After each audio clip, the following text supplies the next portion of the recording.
Biyaheng pa the Netherlands na si dating Pangulong Rodrigo Duterte para humarap sa International Criminal Court.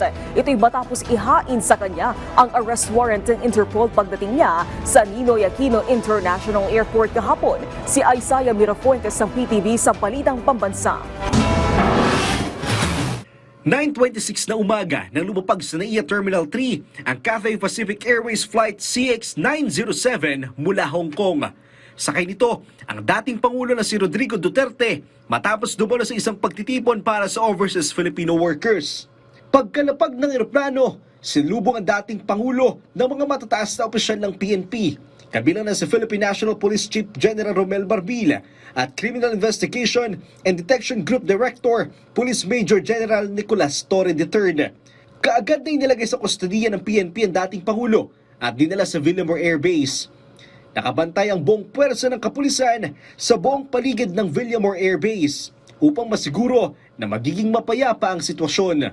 Nakita nating pumasok sa kampo sina dating Executive Secretary Salvador B. Daldea, dating Manila Economic and Cultural Office Chairman Silvestre Bebot Bello III, dating LTFRB Chairman Martin Delga III, at dating National Youth Commission Chairman Ronald Cardema.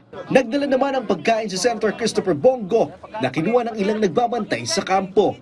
Ang mga miyembro ng media ay nakaantabay lang sa labas ng kampo sa buong maghapon. Ang mga taga-suporta ng dating Pangulo ay dumagsa sa labas ng Villamor Air Base. Pasado alas 8 ng gabi nang bahaging magkaroon ng girian sa pagitan ng mga supporters at mga pulis. Pero agad namang humupa ang sitwasyon.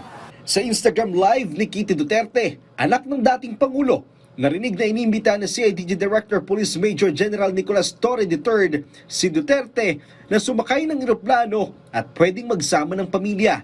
Pero hindi pumayag si Digong.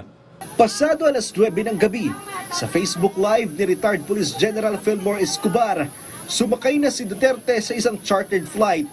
Base sa post ni Kitty Duterte, wala silang alam kung saan dadalhin si Duterte. Pasado alas 10 ng gabi, dumating sina Vice President Sara Duterte at Senator Bongo.